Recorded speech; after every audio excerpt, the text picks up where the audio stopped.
Welcome to Project Zomboid. In this story, we follow Scotty, who has just woken up from a long coma. He has a bullet lodged in his head and a fractured leg, and to top things off, unknown to him, he is in the middle of a zombie apocalypse. Confused, dazed, and in pain, he reaches for the painkillers in the cabinet to take the edge off. Unusually, there seems to be no one around, so he helps himself to more first aid supplies. The hospital seems too quiet, eerie, as if no one has been in here for a very long time. After figuring he is the only one around, he stumbled into the kitchen, starving. He finds a packet of brown sugar, rips open the packet and downs the lot. Might not be the most nutritious choice, but it eased his hunger. He notices his bandage is soaked with blood, and takes the time to change it himself, but the instant he removes it, blood gushes out onto the floor, throbbing pain surges through his head. He quickly disinfects it and rebandages, almost passing out while doing so. He needs to fix that problem, but isn't sure how. So he decides to look for help elsewhere outside the hospital in the hope anyone is around. But the streets seem just as eerie, not helped by the fog. As he walks towards the neighbouring building, he cuts his foot open. Another injury to add to the list. The pharmacy seems like a decent place for some help, however, no one seems to be inside. He grabs a bag of chips, grabs a few drinks, and searches the building for anything useful before he heads out. The fog has appeared to clear, but even then, no one in the distance can be seen. He limps into a restaurant and straight to the kitchen in the hopes of more sustainable food, but to no avail, and takes the back door out. But to his surprise, sign of life has been detected. Or so he thought. The figure walking towards him with half-rotted face, making disturbing noises, lunges at him, and Scotty managed to push them to the ground. In a panic, he turns around and darts back inside, closing the door behind him. What was that? That didn't seem human. He runs back to where he noticed a pipe wrench and grabs it, just in case he needs some sort of protection from whatever that was. He calms his nerves with some Diet Cola, before heading out in another direction. So he makes his way out of the building and notices around the corner there is a laundrette, a video store, and a car. Scotty is in luck. Well, apart from the cuts he has just gotten on his feet, he really needs some shoes. He attempts to try his luck with the car for a key and fuel, but his luck was out, and more of these flesh-rotted humans were coming towards him. He pounced out the car and starts pushing them over, beating them with the wrench whilst they were down until they stayed down, then took a pair of their shoes. Injuries and muscle strain are starting to take their toll, as he uses his last ounces of energy to take out one more of these things, before heading over to the laundrette for some much-needed clothes. However, the store alarm had other ideas, bellowing out noise which was for sure to be attracting these beings towards him, so he quickly limps his way away from the area, avoiding to be seen. He heads back into the safety of the medical centre, finding a garbage bag, which he uses to fill up with as many medical supplies as he can. Then he needs to change the dirty bandage on his bullet-wounded head. However, groans can be heard. He's been followed. Scotty is trapped in his small room, and he must face the terror on the other side of the door. So he plucks up the courage to open it, pushes this thing over and smashes its face in, then goes into the back room to lock himself in for safety. This is where he finds forceps and needles to try to dislodge the bullet and stitch it back up. He unbandages, takes a deep breath, and he pulls the bullet straight out of his head, causing blood to start gushing out. Without hesitation, he stitches up the best he can. Now starting to feel woozy, he takes a seat and tries to calm himself down. After a quick rest, it's time to leave the medical area and for him to find a safe space to live. However, the smell of blood has attracted some unwanted attention towards Scotty, leading him to make use of the pipe wrench in his hand, bashing him directly in the head to make sure they never get back up.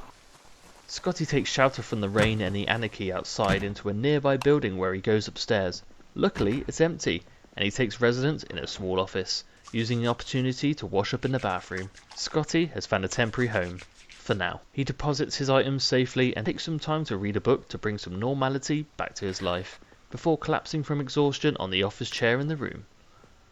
Scotty then wakes up in pain and hungry. He has a pack of crisps for breakfast, a can of soda, and begins his day venturing out into the wet, gloomy streets of Knoxville. But immediately the undead beings are drawn to him, crowding towards him. He needs to escape and run through town as quick as he can with his dodgy leg. Making his way through gardens and taking safety into a nearby house, he grabs some curtains to make a more substantial bag to replace his garbage bag. However, More groans and knocking are coming from outside the house. He has been detected and it's time to move on. Scotty resorts to running out into the wilderness, where only a few follow him, which makes it a bit easier for him to dispatch of them. Hungry, thirsty and wet, Scotty is having a horrible time. However, he comes across a clothes store. Warm clothes are just mere moments away. But once again, storm alarms ruin his goal of getting clean, warm clothes, and it's time to vacate the area before more zombies swarm the area. He stumbles across a small convenience store, taking out the nearby zombies and going inside. Finally, he has the time and safety to equip his sling bag, and to his surprise, a fresh burger has been found. Without hesitation, he stuffs his face, almost forgetting what it's like to feel joy. After scavenging a few more items, he makes his way to the back rooms of the building, where he finds a bicycle. What an amazing find he thought. Now he can traverse the streets so much quicker. But there is a small issue with a fractured leg, which stops him from being able to pedal without being in immense pain. He has to ditch the bike as a crowd has started to swarm him, and he runs inside quickly, grabbing as many snacks and necessities as he can before leaving the store and making his way back to his safe area, a place he can sort of call home, and once again sleeps in the uncomfortable office chair. Scotty really needs a bed. The next morning started with zombies approaching his place of safety. Not even had breakfast and he's having to smash brains to bits. Life of the apocalypse is never boring, at least. After dispatching the large crowd of zombies, he decides he needs a car, and searches the nearby car park. Luckily, he finds a key in the van, although no gas. He did, however, find an empty gas can which was found in the next car, so he grabs it. He pops into the laundrette he discovered earlier, grabs some old clothes, had a quick wash, and moved on. Next to the convenience store he searched the day before was a gas station, which he was able to fill up his empty can to be used for the blue van he found earlier. Life is starting to look up a bit more for Scotty now. Hope is starting to blossom. Scotty now has a working vehicle, and his first stop was the VHS store. Maybe not the most important stop, but life was getting him down, and video games and comics were a sure way to bring his spirits back up. So this was a way to keep his mental self sane. And at this point, Scotty believes he no longer needs a splint. He has been walking fine for a while and no pain is felt.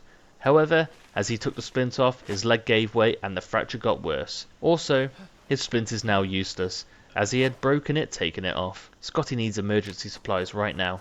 Splint is a number one priority to fix his leg. He drives into the wilderness to hopefully find the correct branches, wood or sticks of any kind to start creating the splint. He reapplies a new bandage to his head wound, before driving back into town to find tools to create a splint. A little shed caught his eye, and he was able to slip open the window, and to his excitement, a wooden rod was buried in the mess of the shed. A splint is created and applied to his fractured leg to ease the pain a little bit. Emergency over. He then takes some time to loot the shed for any tools he may need for the future, and puts them in the back of his van. Now with the van at his disposal, he ventures back to his safe spot, to load all the loot from there into his van. The search for a new permanent, quieter safe place is the main goal from this point on. Zombies are now finding their way into the building, which gives Scotty more reasons to get away. But the question is, where? Before setting off, he checks the rest of the building, discovering a postage centre, with lots of parcels to open, some drinkable goods, lots of useful reading material, and the best find being a generator manual, which for when the electricity drops out will be a huge help. Next thing to look out for will be a generator. He then found a massive stack of skill books that were in a crate. Taking only the necessary ones, he then loads up his van and heads off to sleep one final time before the adventure tomorrow. A new day, a new adventure. Having a quick chocolate cookie for breakfast, he then sets off in his van for a new life. With no destination in mind, he follows the roads, using pure instinct on direction, before coming across a pile-up of abandoned vehicles. A few look lootable, so he gets out, takes out the surrounding zombies that have noticed him. He then loots the first van, which contained a few DIY items, then a car which a shotgun resided in, along with a few shells. This will be useful for Scotty, in case he runs into a bit too much trouble. So before he attracts too much attention, he sets out back on the road. More zombies seem to be in this direction, and he attempts to make a U-turn, however, his van stalls. He panics as the zombies slowly make their way towards the van, but luckily, he survives and is able to drive away. A new vehicle must also be added to the list of things to get. As he traverses through hordes along the roads, he eventually ends up into the wilderness, as he looks for a quiet spot to stay for the night, as it's getting pretty late. He stumbles across a nice little lake, a grassy area, perfect to set up a camp. To Scotty, this place just felt right, so he marks it on his map to make this place home. With no tent, however, he must spend the night in the van. Waking up too early, in pain due to such an uncomfortable sleep, he attends to his wounds in the light of a car. With the gas almost empty in his van, he decides to set out on foot to see what his surrounding areas consisted of. At the end of the forest, he approaches what seems to be a power station with a small cabin next to it. Luckily, there's a water dispenser to fill up his little cups. Just outside, there are a couple of crashed up ambulances. Undead paramedics and potential patients are wandering around. Scotty has no choice but to take them all out. It was for a good cause. He got a trauma bag, which is a lot more sustainable than his torn up sheet bag. He approaches the ambulances in the hope for medical supplies, anything that may be useful. Luckily, it hasn't already been ransacked, and he takes all he can. Scotty starts to wonder what's more to this life. Living to survive, is it even worth it? But he shakes those thoughts out of his head. He must continue to survive. In a nearby house there's a garage with a bicycle. However, as he knows, the fractured leg won't let him ride it. Instead he loots some tools before being jump scared by a zombie, which he instinctively takes out. He stumbles towards the house, where he is greeted by a party hat wearing zombie, potentially celebrating their birthday before they got caught up in his virus. How sad. The party seems to have gotten out of hand, and a zombie manages to hurt Scotty. This is bad. He sprints out and checks the scratch on his neck. It looks really bad. He quickly disinfects, bandages, and destroys the zombies in retaliation. Hopefully this wound won't be the end of Scotty, but he cannot worry and must move on. Can't dwell on what might be, and instead focus on what can be, and that is to survive. As he searches the bedrooms, he comes across some old video games. Nostalgia sets in, and he must take them. He checks the outside shed and takes a box of nails, useful for potentially building a shelter. Once again, Scotty loses focus while looting nearby buildings and has a close scare, almost getting bitten by a zombie. He realises he isn't being aware enough, he needs to keep his focus sharp. He can't let this thing beat him. He begins to get drowsy and feel as though, with this house being relatively safe now the zombies are taken care of, he will spend the night here, to regain energy and focus before continuing the adventure tomorrow. Scotty, however, couldn't sleep well at all last night and woke up at 1:40 AM. Not ideal. So he spends the morning getting some new clothes, having some breakfast and cooking his meals for the day. 2 chicken legs are on the menu for today. Daylight is now here and it's time to set off, but not before checking all their wounds, and to Scotty's surprise, everything is healed completely, apart from the bullet wound in his head. That may take quite a bit longer to heal. This does mean that the bicycle is now usable due to the fixed fractured leg. So now he sets off on a road trip. After about an hour cycling, fog has started to set in, making everything seem a bit more eerie. But luckily, he comes across a gas station, which is perfect. He can take some back to the van he left at the campsite. He arrives then back at camp after a long old cycle, fills up the van and has a bite to eat. But now it's time to start thinking about creating a campsite, and first up is the campfire, for warmth, light and to be able to cook food. So he grabs some large stones and sets them up near the lake. Some firewood is next, and before you know it, a fire has been created. Scotty is one step closer to creating his safe space. He decided to then create a bench to be able to keep his bags and belongings on. But exhausted after the hard work he has done, he sits by the fire and opens a yummy can of potatoes, before using the bench to sleep on tonight. Despite the uncomfortable bench, he managed to sleep all the way through the night, to wake up to a chilly, foggy morning. Shelter is definitely needed in some form, so setting off in his van with enough gas to reach the gas station, he manages to fill it up fully, so he has more than enough without having to run into any trouble for today. Scotty decides it's time to stock up from the convenience store, stock up on snacks and other various items, checking the stockroom next, and to his surprise, the store assistant is hanging out back, hungry and ready for a snack. Unfortunately for him, despite Scotty being a tasty snack, this snack was not for sale, and Scotty takes him out, then eats a bag of chips. Back to the campsite, he sets up a storage box he stole from the convenience store, and now he can put all of his things safely into one area. This place is starting to shape up. For the rest of the day, Scotty decides to read his magazines and books he has acquired, to learn new skills and to bring some calmness to his day. It's important to take time to relax, especially in an apocalypse. With him becoming tired, he has some dinner which consists of cooked caterpillar and centipede.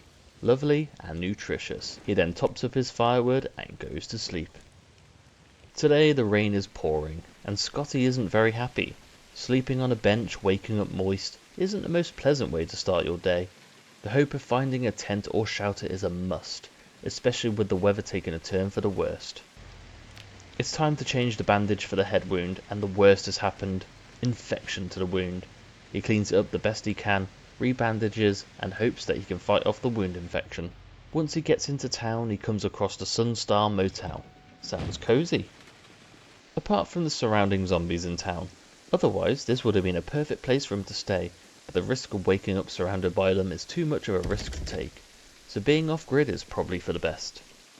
But he decided to loot the motel anyways, just in case. He takes care of one of the guests staying in the rooms. He overstayed his welcome and didn't check out in time, so Scotty checked him out. However, the next guest wasn't going down without a fight, and he attacked back, causing a laceration to Scotty. This was not good.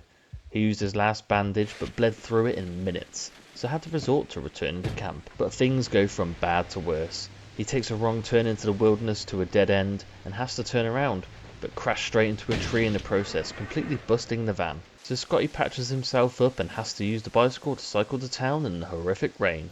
He then made it back to the motel and decided to cheer himself up with a whole tub of ice cream, then found an empty room and retired to bed for the night.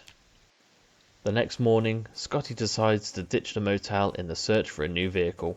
He tried a nearby car park, which does have some zombies to take care of. In one of the cars he finds a piece of tarp, which will be great to create a tent or shelter for camp.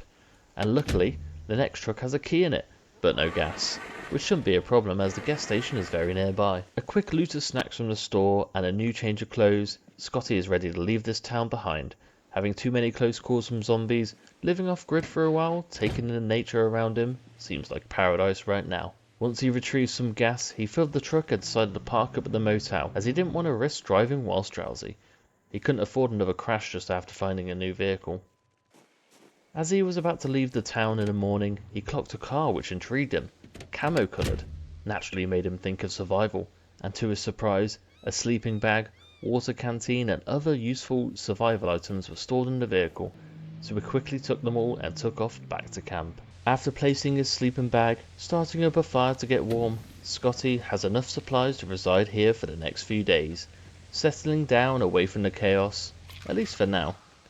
And now, as we come to the conclusion of this adventure, where Scotty has had many ups and many downs during it, maybe you'll see him again in a sequel.